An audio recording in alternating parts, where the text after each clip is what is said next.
Olá, nós somos os alunos da turma de Literatura da Escola Secundária Nações II de Elvas.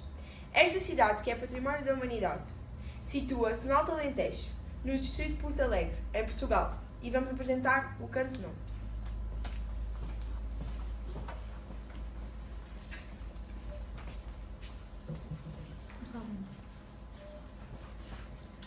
Deste modo, os troianos se mantiveram vigilantes, mas aos aqueus dominava a divina inquietação, amiga do pânico paralisante, e o intolerável sofrimento acometia os mais nobres. Tal como quando dois ventos encrespam um mar piscoso, o Bóreas e o Zéfiro, ambos provindos da Trácia, ambos chegados de repente. Logo a escura onda azul se levanta com as suas cristas e muitas algas são espalhadas pelo mar. Assim se despedaçava o ânimo nos peitos dos aqueus.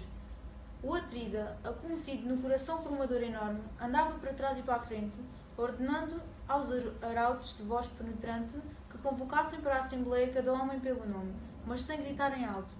Entre os primeiros, ele próprio se afadigava. Sentaram-se na Assembleia, acabrunhados, e Agamemnon levantou-se, derramando lágrimas como a fonte de água negra que do rochedo desdenhado por cabras derrama sombrio caudal. Gemendo profundamente, aos argivos dirigiu estas palavras: Ó amigos, regentes e comandantes dos argivos, grandemente me iludiu Zeus, Crónida, com grave desvario, Deus duro, que antes me prometera, inclinando a cabeça, que eu regressaria à casa depois de saquear Elion, de belas muralhas. Mas agora congeminou um dolo maldoso e manda-me voltar sem glória para Argos, depois de ter perdido tanto povo. É assim o belo prazer de Zeus de supremo poder, que deitou para a terra as cabeças de muitas cidades, e as outras ainda fará o mesmo. É que a sua é a força máxima. Mas façamos como eu digo e obedeçamos todos. Fujamos com as naus para a nossa amada terra-pátria, pois não tomaremos Troia, a cidade de amplas ruas. Assim falou, e todos os outros ficaram em silêncio. Muito tempo calados sofreram os filhos dos aqueus, mas por fim falou Diomedes, excelente em auxílio.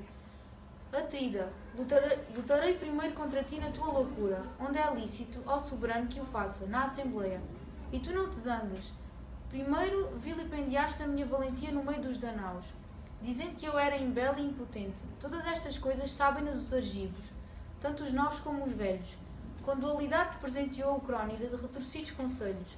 Por um lado, com o cetro te concedeu seres honrado acima de todos, mas por outro, não te deu valentia, onde reside a maior força de todas. Estranha pessoa, consideras que os filhos dos aqueus são de facto imbelos e impotentes como tu afirmas? Se é verdade que o teu coração anseia pelo regresso, vai-te. O caminho está aqui e as tuas naus estão próximas do mar, as naus numerosas que te seguiram de Micenas. Mas os demais aqueus de longos cabelos permanecerão, até que destruamos Troia. Ou que também eles fujam nas naus para a amada terra-pátria. Nós dois, eu e o Esténulo, lutaremos até atingirmos o objetivo de Elion, pois foi com a ajuda divina que viemos. Assim falou, e gritaram alto todos os filhos dos aqueus, aplaudindo o que dissera Diomedes, domador de cavalos. Entre eles se levantou para falar Nestor, o cavaleiro. Tidida, no que toca à guerra és muito possante, e no conselho és o melhor dos teus coevos. Ninguém amesquinhará o teu discurso entre os aqueus, nem refutará, mas não atingiste ainda a perfeição das palavras. Na verdade, tu és jovem, poderias ser meu filho, o mais novo deles. Contudo, dás bons conselhos ao rei dos argivos, visto que falas na medida certa. Mas eu, que declaro ser mais velho do que tu, falarei e tudo afirmarei, e não haverá homem algum que desonre o meu discurso, nem o poderoso Agamemnon, homem sem raça, sem lei e sem lar, é aquele que ama a terra terrível entre o seu próprio povo. Cedamos, pois, agora à noite escura e preparemos a nossa ceia. Vários sentinelas posicionem na vala escavada fora da muralha. Aos mancebos imponha estas ordens. Porém, depois, ó Atrida, sei tu a reger. Ninguém tem mais clareza que tu. Prepara uma refeição para os anciões, como te é lícito e honroso. Repletas estão as tuas tendas do vinho que as naus dos aqueus te trazem diariamente sobre o vasto mar a partir da Trácia. Podes recorrer a todo tipo de hospitalidade, já que és rei de muitos. E quando muitos estão reunidos, deixar-te-ás convencer por aquele que emitir o melhor conselho. De facto, todos os aqueus estão precisados de sérios e válidos conselhos, visto que inimigos perto das naus atearam muitos fogos. Quem se alegraria com tal coisa? Esta noite destruirá, ou então salvará o nosso exército. Assim falou. Eles escutaram-no e obedeceram-lhe. Apressaram-se os sentinelas com o seu equipamento, em torno de Trasimedes, filho de Nestor, pastor do povo, e Ascálafo, e Alameno, filho de Ars, e Meriones, e Afareu, e de Epiro, e o divino Licomedes, filho Criote. Foram 7 os comandantes dos sentinelas, e com cada um seguiram com mancebos, segurando nas mãos lanças compridas. Puseram-se a caminho e sentaram-se entre a vala e a muralha. Aí atearam fogo e cada um preparou a sua refeição. Porém, o Atrida conduziu juntos aos conselheiros dos aqueus para a sua tenda e pôs-lhes à frente comida animadora do espírito. Eles lançaram mãos às iguarias que tinham à sua frente, mas quando afastaram o desejo de comida e bebida, o primeiro a tecer-lhes a teia da prudência foi um ancião, Néstor, cujo conselho desde há muito parecia o melhor. Bem intencionado assim se dirigiu à Assembleia. Está a tocar? Então-se bué! Todas estas coisas serão já preparadas, e se de futuro os deuses permitirem saquear a grande cidade de Príamo, que ele lá entre enche o manal com ouro e bronze, quando nós aqueles fizemos a divisão dos desposos, e que seja ele próprio a escolher 20 mulheres troianas, as que sejam mais belas depois de Helena, a Argiva. E se regressarmos à Acaia Argos, terra riquíssima ele será meu genro. Ao Rauloi como ao Orestes, que nasceu tarde e em grande fausto está a ser criado. São 3 as filhas que tem num palácio bem construído, Crisótemis, Laodice e Fianassa.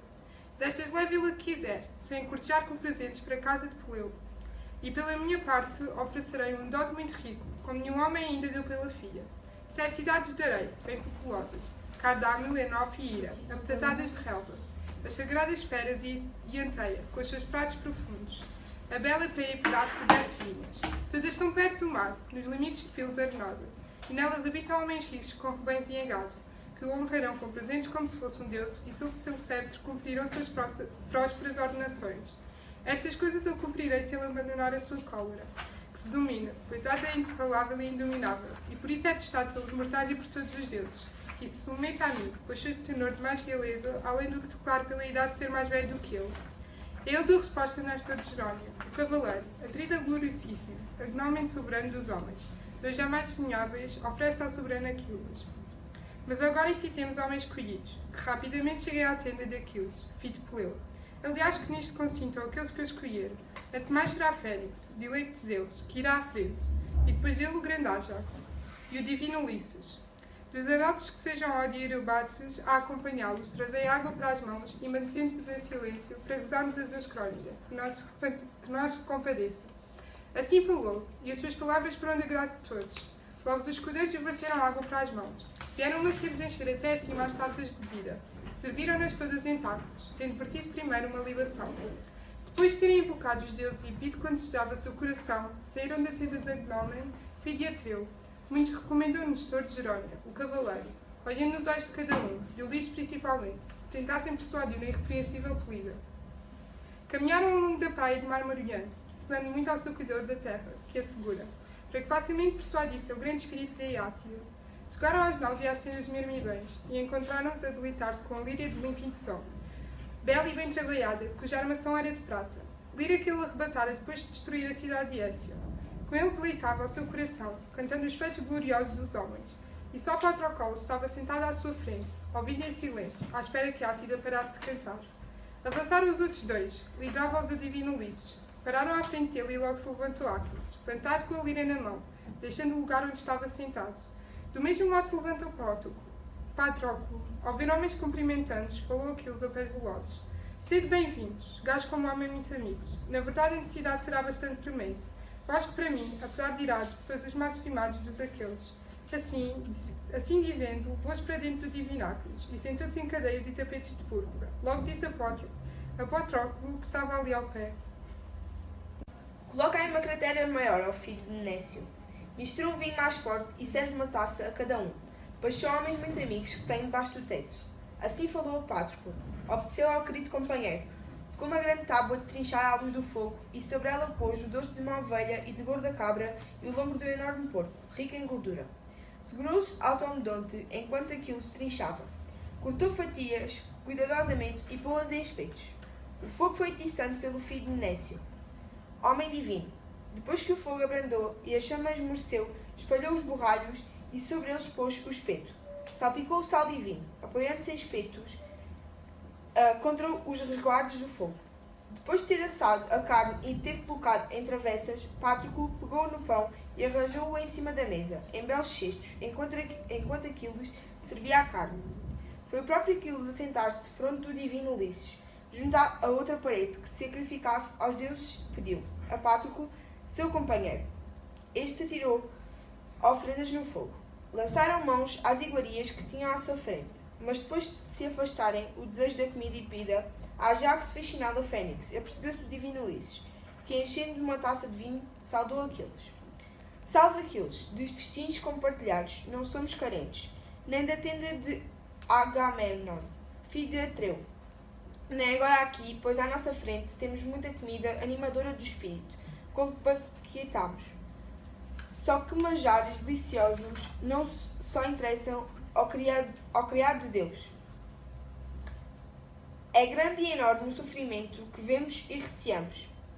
Esta, em dúvida, se salvamos ou perdemos as naus bem construídas, se não vestidos com a tua força. Perto das naus e da muralha estão bivacados os altivos, troianos, que aliados famigerados. Atendo muito fogo ao longo do exército, não pensam ser resistidos e atirar-se-ão sobre as escuras naus. Zeus Crónida mostrou-lhes do lado direito sinais favoráveis. Replameja, e Heitor, exultando grandemente a sua força, desvaria furiosamente, confiando em Zeus e não respeita deuses nem homens. Dele se apoderou a loucura potente. Ele reza para rapidamente surja a aurora divina e ameaça que as naus irá incidir aos altos postos das popas, para depois lhe deitar fogo consumidor, e junto delas dizimará aos aqueus, translocados por causa do fumo. É terrivelmente que receio estas coisas, não vão os deuses cumprir-lhes as jactâncias, pelo que seria nosso destino, morreremos em Troia, longe de Argos, apacentadora de cavalos. Ergue-te então, se estás disposto, ainda que tarde, a defender os filhos de Arqueus, oprimidos do grito da guerra de troianos. Para ti mesmo o sofrimento haverá no futuro. É remédio de mal praticado, não encontrará. Mas antes que seja tarde, reflete sobre o que poderás afastar de ânimos. O dia funeste. Oh amigo, foi a ti que o teu pai, Peleu, deu esta incumbência. Naquele dia que te mandou a fetia de Agamemnon. Meu filho Atena e Hera te darão força se quiserem, mas tu domina o coração orgulhoso, tens no peito. A afatibilidade é preferida. Abstém-te da discórdia gerada de conflitos, para que honre ainda mais aqueles novos e velhos. Disto incumbiu o ancião, mas olvidaste. Para agora deixar a cólera opressora do coração, e Agamemnon dar-te dignos presentes se abandonares a ira. Se tu me ouvires, e eu enumerarei todos os dons que a sua tenda Agamemnon te prometeu.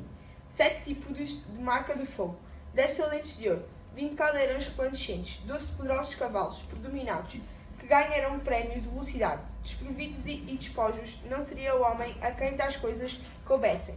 Nem lhe faltaria ouro precioso, se fosse senhor de tais prémios, como se para Agamemnon se tivesse seus cavalos de casco não fendido. Dará ainda 7 mulheres peritas em trabalhos irrepreensíveis, mulheres de Lesbos. Quando tomaste os Lesbos, bem construída, escolheu-as, ela que bela beleza venceram todas as raças das mulheres. Serão destas terá, entre elas terá a que tirou a filha de Briseu, e jurará também um grande juramento. Nunca com ela foi para a cama, nem ela se uniu como é norma. Ó Rei, entre os humanos, homens e mulheres. Todas estas coisas serão já preparadas, e se de futuro os deuses permitirem saquear a grande cidade de Príamo, que tu lá entres e enchas uma nau com ouro e bronze. Quando nós aqueus fizermos a divisão dos despojos, e que sejas tu próprio a escolher 20 mulheres troianas, as que sejam mais belas depois de Helena a Argiva. E se regressarmos à Acaia Argos, terra riquíssima, tu serás seu genro. Honrar-te-á como Orestes, que nasceu tarde e em grande Fausto está a ser criado. São 3 as filhas que tem no palácio bem construído: Crisotemis, Laocide e Fianaça. Destas leva a que quiseres, sem a cortejares com presentes, para a casa de Peleu. E ele, pela sua parte, oferecerá um dote muito rico, como nenhum homem ainda deu pela filha. 7 cidades te dará, bem populosas: Cardamili, Enope e Ira. a tapetada de relva, as sagradas feras de Iateia, com os seus prados profundos e bela Époia e pedaço coberto de vinhas. Todas são perto do mar, nos limites de Pilos arenosa, e nelas habitam homens ricos, em rebanhos e em gado, que te honrarão com presentes, como se fossem um deus, e sob teu cetro cumprirão tuas prósperas ordenações. Estas coisas ele cumprirá, se tu abandonares a tua cólera. Mas se o Atrida for por ti demasiado detestado em teu coração, tanto ele como os seus dons, compadece-te de todos os outros aqueles oprimidos no exército, eles te honrarão como se fosses um deus. Pois perante eles magno renome granjearás. É agora que podereis matar Heitor, pois próximo de ti ele chegaria na sua mortífera loucura, já que afirma como ele não haverá ninguém entre os danos que as naus aqui trouxeram. Respondendo-lhe assim, falou Aquiles de pés velozes, filho de Laertes, criado por Zeus, Ulisses de Milardes. Impõe-se que eu diga a minha palavra claramente, de modo como penso e como irá cumprir-se, para que não estejais para aí sentados a grasnar aos meus ouvidos, como os portões de Hades. Me é odioso aquele homem que esconde uma coisa na mente, mas diz outra. Pela minha parte direi aquilo que me parece melhor. Não pense que Atrida Agamenon me persuadirá, nem os outros danos, visto que não há consideração para quem luta permanentemente contra homens inimigos. Igual porção cabe a quem fica para trás e a quem guerreia. Na mesma honra são tidos o cobarde e o valente. A morte chega a quem nada faz e a quem muito alcança. Nunca tive vantagem alguma por sofrer dores no coração ao pôr constantemente em risco a minha vida na guerra. Tal como a ave que leva no bico os seus pintos implumes, aquilo que encontra enquanto ela própria passa mala, de igual modo eu mantive vigília durante muitas noites e suportei dias sangrentos em atos de guerra, combatendo homens inimigos por causa das suas mulheres. 12 cidades de homens eu destruí com as minhas naus. Por terra afirmo que saquei 11 na torre fértil de Troia. Destas cidades retirei numerosos e excelentes despojos e, carregando todas as coisas, dava-as a Agamemnon, o Atrida, enquanto ele ficava para trás nas suas naus velozes para receber. Depois distribuía pouco e ficava com muito. Alguns despojos ele deu como prémios a nobres reis que ficara com ele incólumes, mas dentre os aqueus só a mim tirou o prémio e ficou com uma mulher que me agradava, que durma com ela e tire o seu prazer. Mas por que razão têm os aqueus de combater os troianos? Por quem reuniu e trouxe para aqui a hoste o Atrida? Por causa de Helena? São apenas filhos de Atreu, que gostam das suas mulheres entre os homens mortais. Todo aquele que é bom homem e no seu perfeito juízo ama e estima a mulher, tal como eu amava aquela, apesar de ela ser cativa da minha lança. Agora que me tirou o prémio das mãos e me ludibriou, não pretenda ele tentar-me, bem eu conheço. Não me convencerá. Ó Ulisses, que juntamente contigo e com os outros reis ele pense como afastar das naus o fogo abrasadora. Na verdade, ele fez muita coisa sem precisar da minha ajuda, até construiu uma muralha e fez cavar ao pé uma vala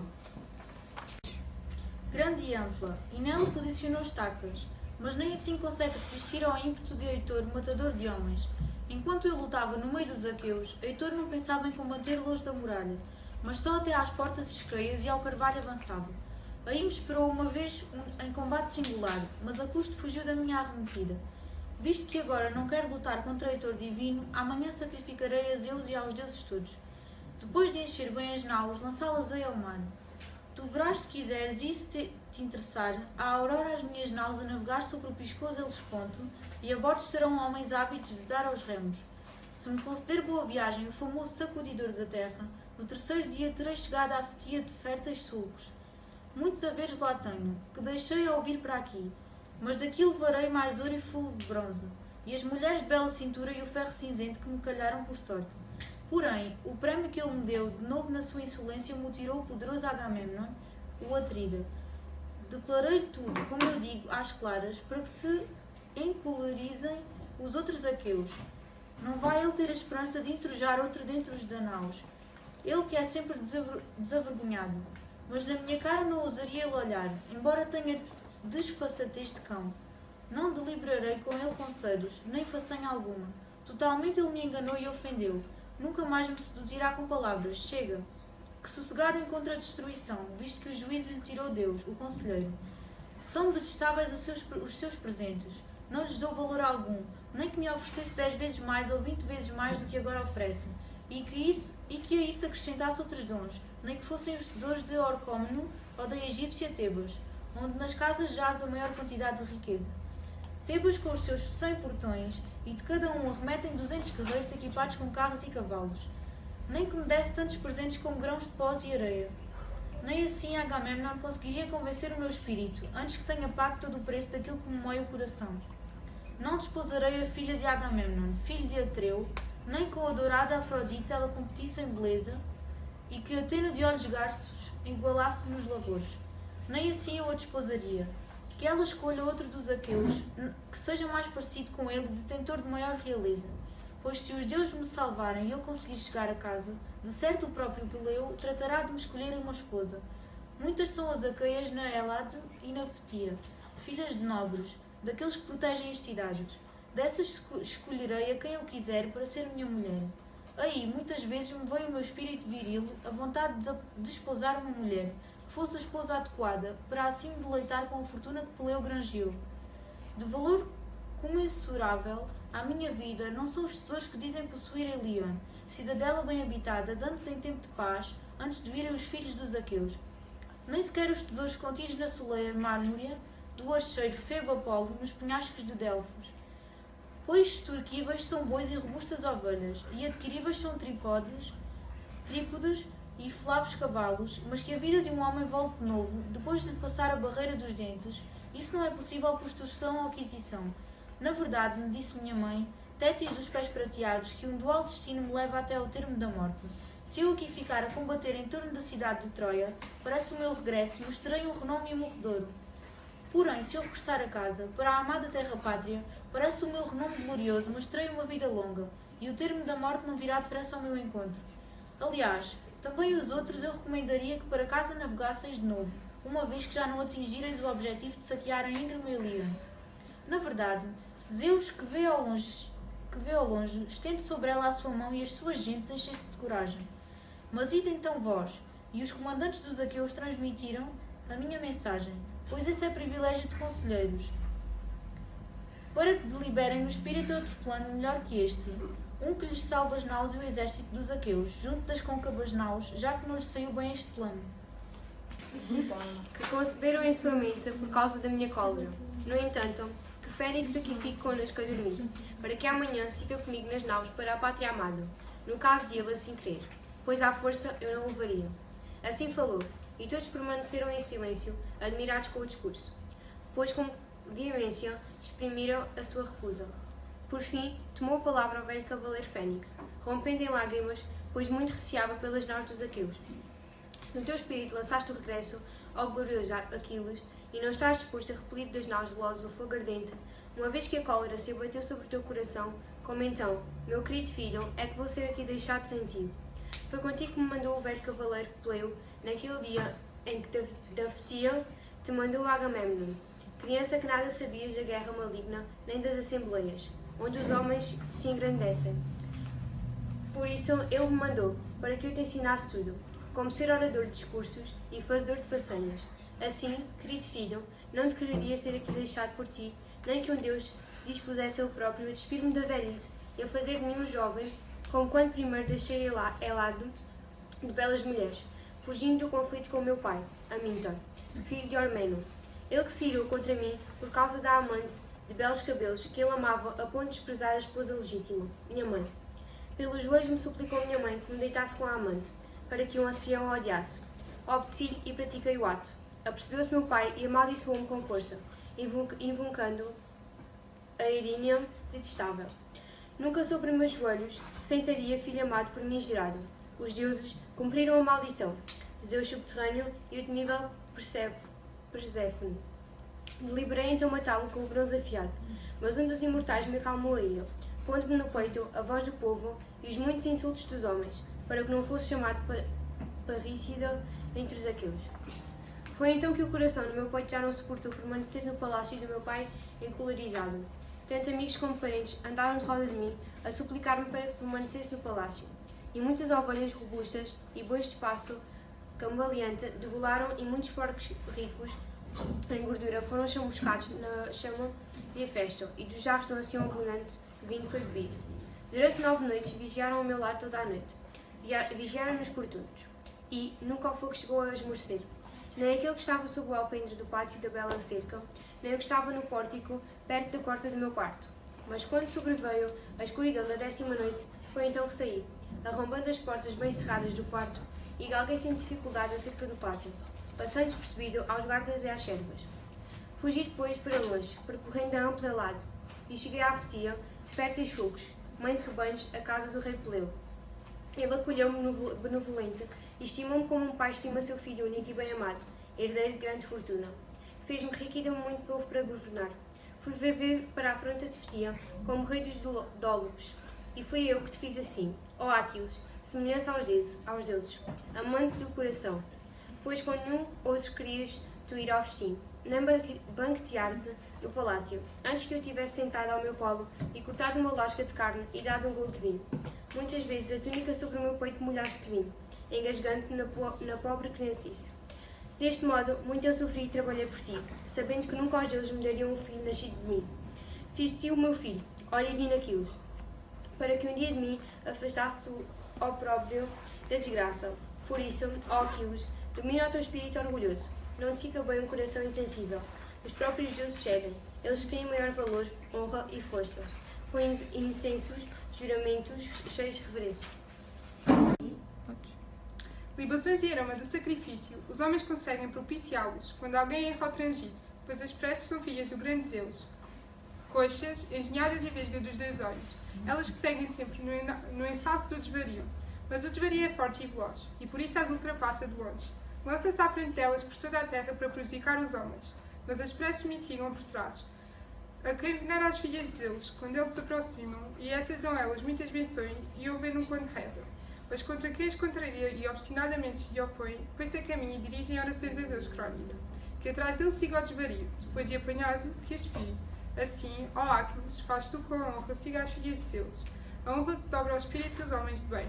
Pois se não te oferecesse dons, nem outras prometesse, o Átrida, mas sempre furiosamente estivesse zangado, nunca te diria para longe de ti lançares tua cólera, para os argivos acrobanhados prestares auxílio.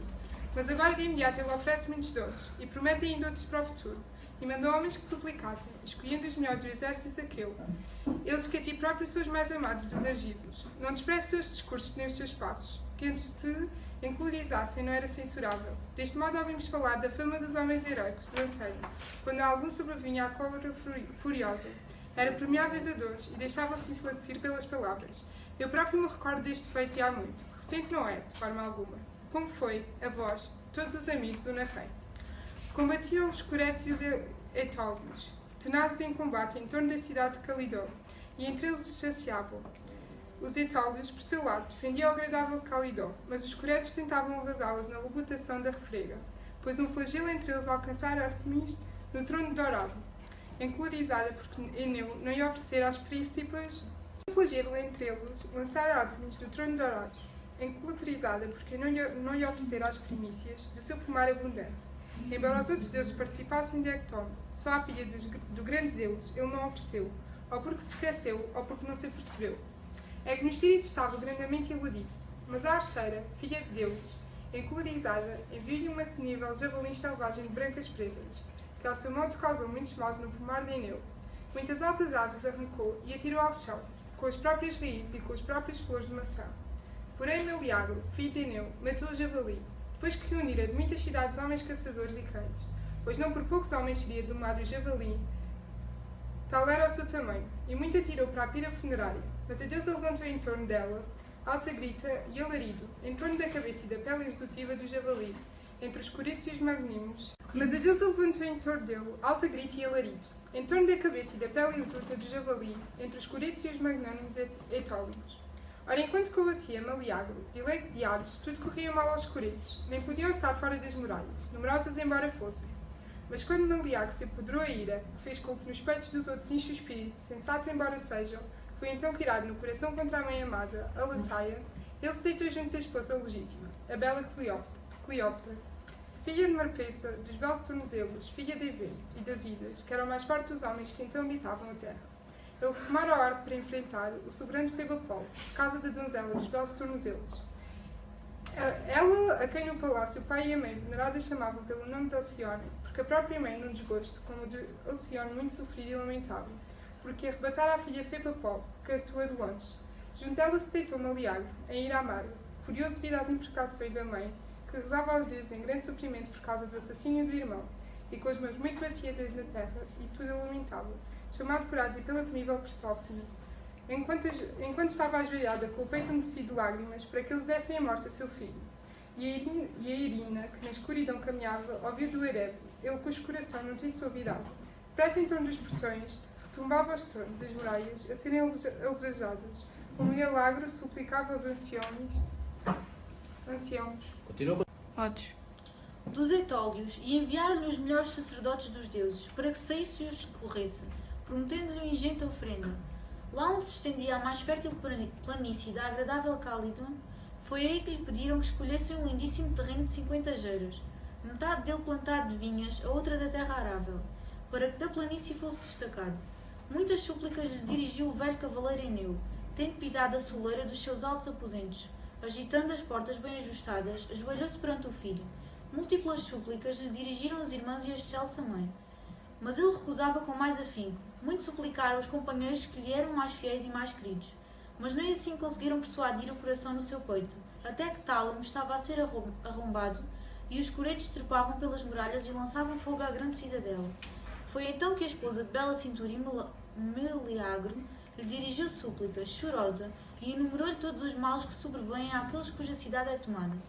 Chacinam os homens, o fogo destrói a cidade, e estranhos levam as crianças e as mulheres de cintura funda. Moveu-se-lhe o espírito a ouvir falar destes atos malévolos. Pôs-se a caminho e sobre o corpo vestiu suas armas resplandecentes. Assim afastou dos etólios o dia da desgraça, cedendo o seu ânimo. Mas a ele jamais pagaram os dons, muitos e preciosos. Mesmo assim ele afastou o mal. Quanto a ti, não me remoas tais coisas no espírito, ó amigo, e que a divindade por aí te não deixe enverdar. Mais difícil seria salvar as náuseas chamas.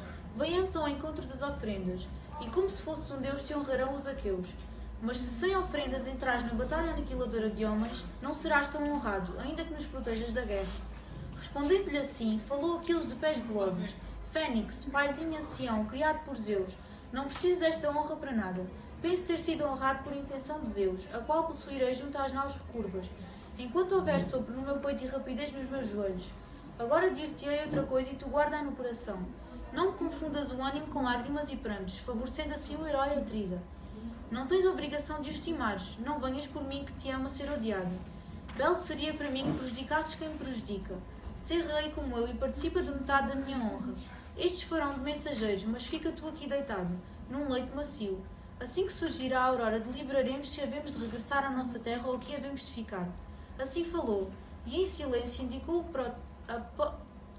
a Patróculo com o sobrolho que entendesse para Fênix uma cama bem grossa, para que rapidamente se pensasse em partir da tenda. Entre eles, então, falou a Ajax, filho de Telamon, semelhante aos deuses, filho de Laertes, criado por Zeus, Ulisses de Milardis, partamos. Não me parece que se cumpra a finalidade do discurso por termos feito este caminho, e cabe-nos agora rapidamente relatar o assunto aos danaus, desfavorável embora seja. Eles que neste momento estão sentados à espera. Mas Aquiles colocou no peito um coração magnânimo e selvagem, homem duro, que nada liga à amizade dos companheiros, amizade com que o honramos nas naus acima dos outros. Impiedoso, pois há quem aceite recompensa pelo assassínio do irmão, há quem aceite também pelo filho morto, e o assassino permanece na sua terra, tendo pago grande preço, e o coração e ânimo orgulhoso de parente é refriado pelo facto de ter recebido a recompensa. A ti, porém, Um coração maligno é inflexível. Puseram os deuses no peito por causa de uma só donzela. E nós oferecemos-te agora 7, das melhores, e muitas outras coisas além delas. Assume antes um ânimo complacente e respeita a tua morada, pois com teus hóspedes aqui viemos da turba dos Danaus e queríamos acima de todos ser por ti estimados e amados de quantos aqueus existem. Respondendo-lhe assim, falou Aquiles de pés velozes. Ajax, criado por Zeus, filho de Telamon, condutor das hostes, tudo o que dizes está em conformidade com o meu sentido, mas o meu coração incha de raiva quando me recordo daquelas coisas de como no meio dos argivos me rebaixou o Atrida, como se eu fosse algum refugiado desrespeitado. Mas ide então vós e declarai a minha mensagem. Antes não pensarei na guerra sangrenta, antes que o filho do fogoso Príamo, o divino Heitor, chegue às tendas e às naus dos mirmidões, enquanto chacina os argivos e com o fogo já chamuscou as naus. Mas penso que na minha tenda e na minha escura nau Heitor seja retido, por muito havido que esteja de combater. Assim falou. Cada um deles pegou numa taça de asa dupla e, vertida a libaça, voltaram às naus com o Ulisses à frente. Porém, Patroclo ordenou aos companheiros e às servas que depressa estendessem para Fênix uma cama bem grossa. Elas obedeceram e estenderam a cama tal como ordenaram. Veloz e uma manta e finos lençóis de linho. Aí se deitou o ancião à espera de aurora divina, mas Aquiles foi deitar-se no recesso interior da tenda bem construída ao seu lado dormiu uma mulher que ele trouxera de Lesbos, filha de Forbanda, de lindo rosto. E Patroclo deitou-se do lado oposto, junto dele dormia Ífis, de bela cintura que lhe dera o divino Aquiles, quando tomou em Greme Esquiro, cidade de Enio. Quanto aos outros, quando chegaram à tenda do Atrida, com taças douradas e brindaram os filhos de Aqueus, tendo-se levantado de um lado e do outro, interrogaram-nos, e o primeiro a perguntar foi Agamemnon, soberano dos homens. Diz-me então ao louvado Ulisses, grande glória dos aqueus, se ele está disposto a afastar das naus o fogo devorador, ou se recusou e retém ainda a cólera no seu magnânimo coração. E ele deu resposta, o sofredor e divino Ulisses. Atrida gloríssimo Agamemnon, soberano dos homens. Na verdade, ele não quer estancar a ira, mas está cheio de cólera, ainda maior, e nem quer saber de ti nem dos teus dons.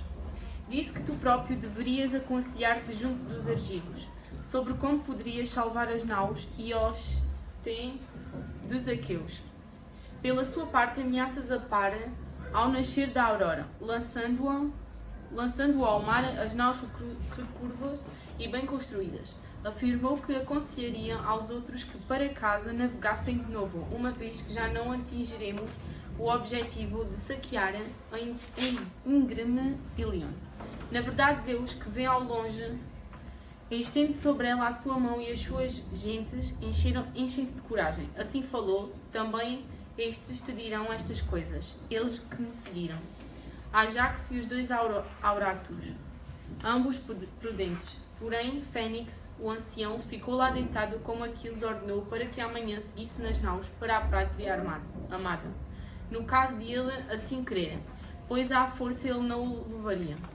Assim falou, e todos os outros ficaram em silêncio, admirados com o seu discurso, pois com veemência se exprimiram. Muito tempo calados sofreram os filhos de Aqueus, mas por fim falou Diomedes, excelente em auxílio. Atrida gloriosíssimo, Agamemnon, soberano dos homens, provera que nunca tivesse dirigido súplicas ao irrepreensível Polida, oferecendo dons incontáveis. Orgulhoso é ele de si, e agora o fizestes muito mais orgulhoso ainda. Mas agora deixemo-lo que parta ou que fique. Novamente combaterá quando o coração no peito o mandar e uma divindade o incitará. Mas façamos como eu digo e obedeçamos todos, por agora, e de todos descansar. tendo satisfeito o coração com a comida e bebida, pois aí reside força e coragem. Porém, quando subir a bela aurora de róseos dedos, rapidamente deverás dispor à frente das naus o povo e os carros de cavalos, incitá-los e combate tu próprio entre os dianteiros. Assim falou, e todos os reis assentiram, maravilhados com as palavras de Diomedes, domador de cavalos. Verteram libações e foi cada um para a sua tenda. E lá se deitaram e acolheram o dom do sono.